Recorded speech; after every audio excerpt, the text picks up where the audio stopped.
Hello everyone. Back again with Blockbuster recaps. In this video, I'm going to tell you a 2015 fantasy horror and adventure film titled Tale of Tales. Before we get to the storyline, please remember to like and subscribe to our channel. Now sit back, relax and enjoy the movie. There are three distinct stories in the movie. The king and queen of the kingdom known as Longtrellis are the main characters in the first story.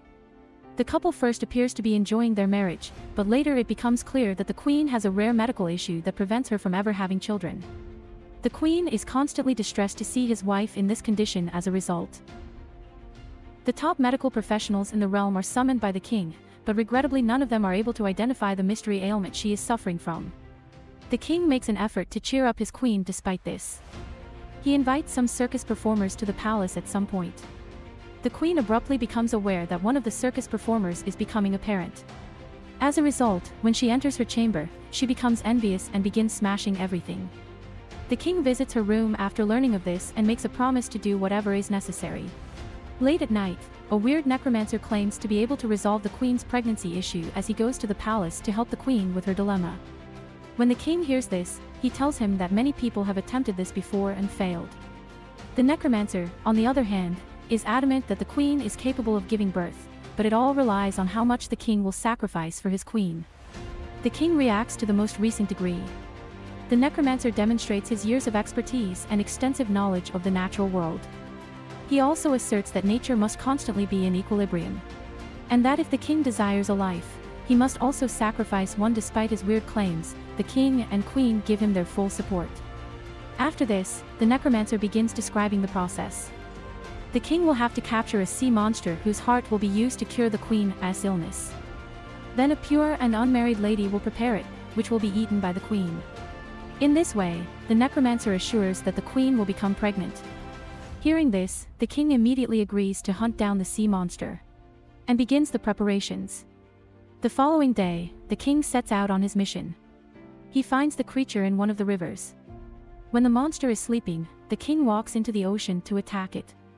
He's eventually successful in slaying the beast, but gets critically injured in the struggle. Soon he succumbs to his injuries, but before he does, he removes the creature's heart. The queen then returns to the castle, covering the heart with a cloth. Later, a maid at the castle is found to be unmarried and pure as a result. She's tasked with preparing the heart. While cooking, she experiences strange sensations and suddenly becomes pregnant. Soon the queen consumes the heart and finally she becomes pregnant. In the next scene, the maid and the queen give birth to their children. At the same time, the boys look to be the same age. The queen's son is named Elias, whereas the maid's son is named Jonah. The movie then fast forwards to 16 years where the children have now become adults. The queen is living a happy life with her son Elias, as she thinks that she's been given a second chance at life. However, the two children who were born on the same day and look like twins are not typical children, as the sea monster is represented by the white tone of their hair. They have a strong friendship and are extremely close to each other. The queen, on the other hand, despises their friendship. She informs her son that as a prince, he's not permitted to be friends with the maid's son, Jonah. Despite this, alias ignores his mother and continues to meet with Jonah later. We also get to know that the kids have the capacity to breathe underwater in a unique way. In the next scene, the queen threatens her maid that if she doesn't prevent her son from meeting Elias, she and her kid will be expelled from the country. Nonetheless, the two seem unconcerned and meet on a regular basis. They cross the line one day when Jonah wears Elias' clothing and goes to the queen when she discovers the truth. She chooses to exile Jonah from the kingdom. Elias makes an attempt to stop him, but fails. Jonah then cuts off a tree with his knife, and water starts to flow from there. He tells Elias that as long as the water is clean, he should know that he's alive, and as soon as it becomes red, he should understand that Jonah's life is in jeopardy. After saying that, he walks away. Elias checks the water regularly to see if it has turned red. One day the water turns red and he realizes that something is wrong. In order to find Jonah, he leaves the kingdom without notifying his mother. After a long search, Elias finally reaches Jonah's house. He discovers that Jonah has married a young woman. The people there identify him as Jonah since they share the same facial features. Then he learns that Jonah had gone to the forest 5 days ago and has not returned since. Elias then goes out in search of Jonah while the queen grows more concerned about him. Left with no options, she approaches the necromancer again, but he asks the same thing. That if she wants her kid to return, she must make a life sacrifice. The queen immediately accepts this proposal. Elsewhere, Jonah is seen injured inside a cave. A flying creature then strikes and attempts to kill him. After hearing him scream, Elias locates Jonah and terminates the creature with his sword. However, Elias is unaware that the creature is none other than his own mother, but that's what was agreed upon, life for life. In the final scene of the first narrative, Elias ascends to the throne of the kingdom. And the story ends. Following this, we are shown the second narrative. The king and two elderly ladies. Emma and Dora are the focus of this narrative. The king is an extremely lustful individual who is constantly surrounded by females. He drinks heavily all the time and is yet to locate his queen. With that being said, he possesses the influence and fortune to marry anyone he pleases. Later, we're introduced to two elderly sisters who reside near the palace. One of them is named Dora and the other. His Emma. Dora is a shrewd and selfish woman. While Emma is straightforward, they hardly leave their house and are also unmarried. It's certain that they will die there alone, yet their voices sound incredibly pleasant and young. One morning, the king hears Dora singing and instantly gets smitten by her voice. As a result, he decides to meet her. Soon, the king approaches their door to get a glance of the woman in his head. He thinks that Dora is young and beautiful. When he knocks on the door, the sisters start panicking.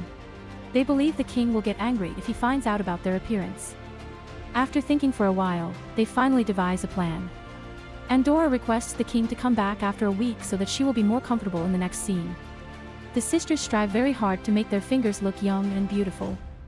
Dora covers her fingers with herbs, but they still look like those of an elderly person.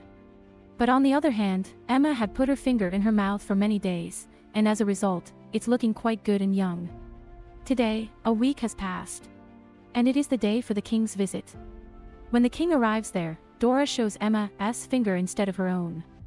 Now the king is not able to hold his emotions and believes that he has found the love of his life. However, the sisters become more worried because if the king finds out about their truth, he will most likely terminate them. After a lot of thinking, Dora proposes a condition.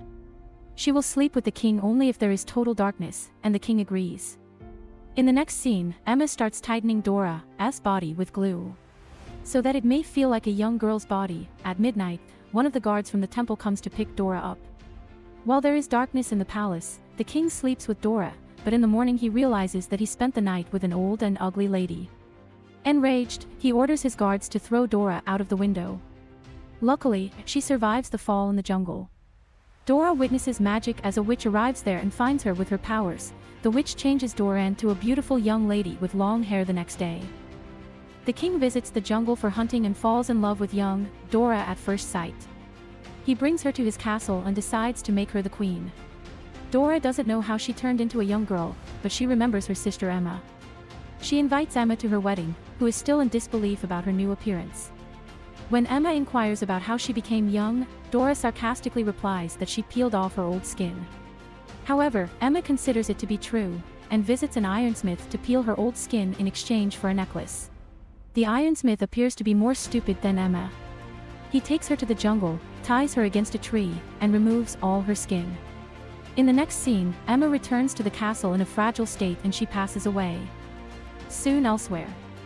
The magic that turned Dora into a young girl doesn't last long. She starts to grow old as her skin begins to fold. When she realizes that she's turning old, she runs away from the castle. The narrative ends on a sad note as Dora transforms into her older self completely. Following this, we're shown the third narrative, which is also about a king. The king is of a weird nature, as his queen passed away long ago. He has an unmarried daughter named Violet, whom he has never truly loved. One day, the king sees a parasite insect on his hand, which is sucking on his blood. Instead of swatting it away, the strange king just lets it feed on himself. Later, he keeps the parasite in a glass box and allows it to feed on his blood every day. As time passes, the insect becomes huge. On the other hand, Violet, who has grown to be a beautiful young woman, always dreams of a prince. However, the irresponsible king could care less about her as he is always busy with his parasite pet. Unfortunately, one day the parasite becomes ill and dies. This devastates the king, so he peels its skin off and tells his daughter that the time has come to find a husband for her. He says that he's going to arrange a competition and the one who wins it will get to marry her. On hearing this, Violet becomes happy, but also a little upset, as she wanted to find a husband on her own. Despite this, she agrees to the king's decision. Soon announcements about the competition are made throughout the kingdom. The king displays the parasite skin in his palace and announces that whoever can guess the name of the insect will win. Many people try, but no one can answer correctly because that insect has never grown that big and old. Just then a weird-looking ogre appears in the palace. He also wants to participate in the competition and the king hesitantly allows him. The ogre then smells the skin and guesses the correct answer. Upon hearing this, a devastated Violet runs away to the roof and attempts to terminate herself. However, the king calms her down by saying that he cannot break his promise. Left with no other choice, Violet finally agrees. In the next scene, the ogre takes Violet far in the mountains, where she cries for many days. One day when he goes out hunting, she sees another lady on a nearby mountain. She begs for help and explains the whole scenario to her. The lady also sympathizes with her and promises to come for help. The next day, the lady, along with her family, arrives there to rescue Violet. While they're crossing over, the ogre arrives, but they successfully manage to cut the rope and he falls. Sometime later, the ogre finds the family and eliminates them one by one.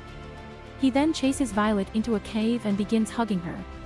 Violet also pretends to care, but the moment he's distracted, she finishes him off with a knife in the next scene. Violet returns to the palace with the ogre's severed head and places it next to everyone. She then says this is the husband you chose and starts crying. The king is also devastated by the sight and falls to his knees. In the final scene, Violet becomes the queen of the kingdom and the movie ends here. You guys are fantastic if you have seen this far in the video. Thanks for watching. If our blockbuster recaps amuse you, please remember to ring the notification bell and the subscribe button.